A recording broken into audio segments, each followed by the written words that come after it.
Very very welcome to all साथियों। Exam fighter number 1 पे आप सभी का हार्दिक स्वागत है। Madhya Pradesh assistant professor exam 2024 के क्लासेस में स्वागत है, जो कि आपका एग्जाम होना है 3 मार्च 2024 को और अब बहुत ही कम समय बचा है। तो पेपर 1 के क्लासेस में आप सभी का स्वागत है और पेपर 1 में भी हम लोग देखेंगे मध्य प्रदेश का जीके को सॉल्व करेंगे और एक प्रैक्टिस सेट उठाएंगे, उसको सॉल्व करेंगे।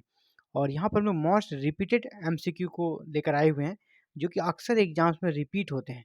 उन सभी एमसीक्यू को सॉल्व करेंगे, जिससे क्या होगा, आपको एग्जाम में डायरेक्ट प्रश्न लड़ेगा। और दूसरी बात ये है कि बेस्ट जो आपका कह सकते हैं तैयारी का तरीका है, शॉर्ट टर्म में ज़्यादा से ज़्यादा किस प्रकार आपका प्रिपरेशन अच्छा हो और प्रिपरेशन कितना हुआ है, ये जज करने के लिए सबसे बेस्ट आपके पास तरीका है MCQ, multiple choice question practice set को सॉल्व करना। तो मेरे साथ चलिए प्रैक्टिस सेट को सॉल्व करते हैं। पहला प्रश्न आपके सामने है, मध्य प्रदेश की नई लाडली लक्ष्मी योजना कब प्रारंभ की गई? मध्य प्रदेश की नई लाडली लक्ष्मी योजना, कौन सी योजना? लाडली लक्ष्मी योजना कब आरंभ की गई है?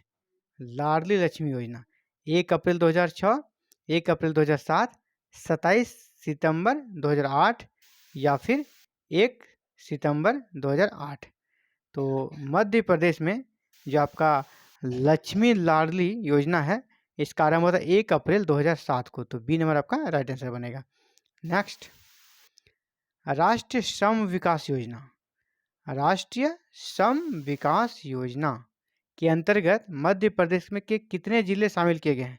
राष्ट्रीय श्रम विकास योजना के अंतर्गत मध्य प्रदेश के कुल कितने जिले शामिल किए गए? ये केंद्र की योजना है राष्ट्रीय श्रम विकास योजना, उसमें मध्य प्रदेश के कुछ जिलों को शामिल किया गया है। तो आपसे पूछा जा रहा है कितने जिलों को शामिल किया गया, 5, 7, 9 या 11? तो राष्ट्रीय श्रम विकास योजना में मध्य प्रदेश के 9 जिलों को शामिल किया गया है। सी नंबर आपका राइट आंसर बन रहा है। नेक्स्ट, भोपालपट्टनम परियोजना से संबंधित राज्य हैं। भोपालपट्टनम जो परियोजना है, इससे संबंधित कौन कौन से राज्य हैं? मध्य प्रदेश महाराष्ट्र, मध्य प्रदेश उड़ीसा, मध्य प्रदेश गुजरात, मध्य प्रदेश उत्तर प्रदेश। तो भोपालपट्टनम जो परियोजना है, इससे आपका मध्य प्रदेश और महाराष्ट्र, मध्य प्रदेश और महाराष्ट्र इससे संबंधित है। ए number right answer. Next, Madhya Pradesh के किस पुरास्थल से सर्वप्रथम सती प्रथा के प्रमाण मिले हैं? मध्य प्रदेश के किस पुरास्थल से सती प्रथा के प्रमाण मिले हैं? तो वो कौन सा स्थान है पुरास्थल? पिपरिया, बेसनगर, एरन या उज्जैन? तो मध्य प्रदेश ही नहीं, पूरे भारत का सबसे पहला सती प्रथा का जो प्रमाण मिला है, वो हमारा एरन है। एरन, एरन से मिला हमारा सती प्रथा का भारत का पहला प्रमाण, एरन से मिला है। वो स्थल कौन सा हो गया? एरन। एरन से क्या मिला? सती प्रथा का सबसे पहला प्रमाण एरन से मिला है, जो मध्य प्रदेश में है। अगला है जिलेटिन। जिलेटिन बनाने का कारखाना मध्य प्रदेश में कहाँ स्थित है? देवास, जबलपुर, इंदौर या उज्जैन?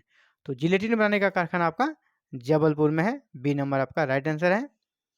अगला प्रश्न है, खनिज के उत्पादन में मध्य प्रदेश का देश में स्थान है। खनिज के उत्पादन में, देखिए उत्पादन में पूछा जा रहा है ना, खनिज के उत्पादन में प्रदेश का स्थान कौन सा है? आपका छठा, पांचवा, सातवां या आठवां? तो ये आपका सातवां, उत्पादन में आपका सातवां स्थान है।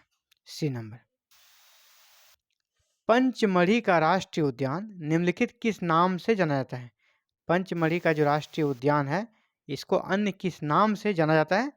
आपका सतपुड़ा राष्ट्रीय उद्यान, संजय राष्ट्रीय उद्यान, वन विहार राष्ट्रीय उद्यान या पेंच राष्ट्रीय उद्यान?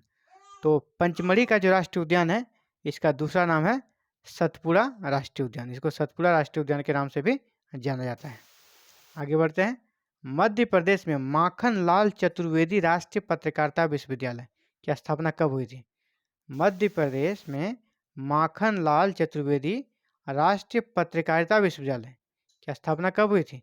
जनवरी 1991, मार्च 1990, जुलाई 1995 या सितंबर 1985? तो मध्य प्रदेश में माखनलाल चतुर्वेदी राष्ट्रीय पत्रकारिता विश्वविद्यालय की स्थापना हुई थी जनवरी 1991 में। नेक्स्ट, मध्य प्रदेश के निम्नलिखित किस विधानसभा क्षेत्र में सर्वाधिक सीटें अनुसूचित जाति यानी एससी के लिए आरक्षित हैं? पूछा जा रहा है मध्य प्रदेश के निम्नलिखित में से किस विधानसभा में सर्वाधिक सीटें अनुसूचित जाति के लिए आरक्षित हैं? कौन कौन से जिले? आपका मुरैना, दतिया, उज्जैन या उपरोक्त सभी। यानी पूछा जा रहा है कौन कौन सा विधानसभा क्षेत्र जो है आरक्षित। यहाँ क्वेश्चन में थोड़ा टाइपिंग गड़बड़ है। तो मध्य प्रदेश के निम्नलिखित में से कौन कौन से विधानसभा क्षेत्र अनुसूचित जाति के लिए आरक्षित है, ये पूछा जा रहा है ना, कौन कौन सा क्षेत्र। तो मुरैना भी आरक्षित है, दतिया भी आरक्षित है और उज्जैन भी आरक्षित है, यानी सभी डी नंबर हो जाएगा। कौन कौन सा क्षेत्र आपका एससी के लिए अनुसूचित जाति के लिए आरक्षित है? तो ये तीनों ही आरक्षित है आपका, मुरैना, दतिया और उज्जैन। तो option number D right answer बन रहा है। जबलपुर शहर किस नदी के किनारे बसा हुआ है? जबलपुर जो टाउन है वो किस नदी के किनारे है? क्षिप्रा, नर्मदा, बेतवा या इसमें से कोई नहीं। तो जबलपुर साथियों नर्मदा के किनारे है, तो बी नंबर आपका राइट आंसर बनेगा। अगला है जबलपुर शहर, ये क्वेश्चन आपका रिपीट हो रहा है। जबलपुर शहर किस नदी के किनारे बसा है? ये सेम प्रश्न है, चलिए इसको स्किप करते हैं। मध्य प्रदेश में सर्वाधिक संख्या निम्नलिखित किस पालतू पशु की है? मध्य प्रदेश में जो पशु गणना हुई थी उसके अनुसार मध्य प्रदेश में सर्वाधिक संख्या किस पालतू पशु की है? गाय, भैंस, बकरी या भेड़। तो सबसे ज़्यादा जो पालतू पशु है वो हमारा बकरी, सी नंबर आपका राइट आंसर बनेगा। मध्य प्रदेश में सबसे ज़्यादा पशुधन कौन है? बकरी। मध्य प्रदेश में होलकरों का महल कहाँ पर स्थित है? तो होलकरों ने शासन कहाँ किया था? पहले आपको ये चूज करना होगा, आंसर वही हो जाएगा। इंदौर, रतलाम, विदिशा या झाबुआ। तो होलकरों का जो महल है वो आपका इंदौर में होलकरों ने शासन किया था, तो आंसर क्या हो जाएगा? इंदौर। चलिए नेक्स्ट, निम्नलिखित में से किस नदी पर महेश्वर परियोजना बनाई गई है? महेश्वर परियोजना, जो मध्य प्रदेश की महेश्वर परियोजना है वह किस नदी पर बनाई गई है? नर्मदा, बेतवा, चंबल या क्षिप्रा। तो महेश्वर परियोजना आपका नर्मदा नदी पर बनाई गई, ए नंबर आपका राइट आंसर बन रहा है। नेक्स्ट, निम्न में से धारवाड़ सेल समूह से प्राप्त प्रमुख खनिज कौन सा है? धारवाड़ सेल समूह से कौन से खनिज प्राप्त होते हैं? मैग्नीज, संगमरमर और एस्बेस्टस, कोयला एवं लोयस, टंगस्टन एवं क्रोमाइट।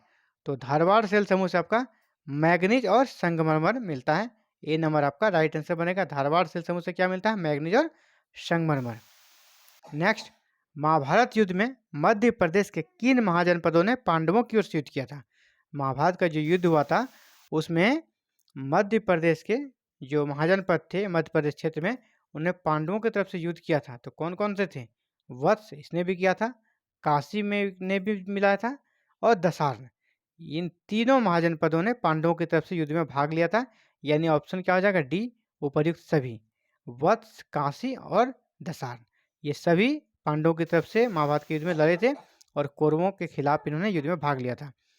तो ये था साथियों आप सभी के लिए आज के टॉप एमसीक्यू, जो कि आपके मध्य प्रदेश जीके से संबंधित था। और इसी प्रकार कल मिलते हैं फिर से एक नए क्लासेस में एक नए टॉपिक के साथ, और फिर से एक प्रैक्टिस सेट को भी सॉल्व करेंगे और एक नए क्लासेस को भी हम लोग करेंगे। तो इसी प्रकार एग्जाम फाइटर नंबर 1 पे लगातार एग्जाम होने तक क्लासेस लगातार जारी रहेगी।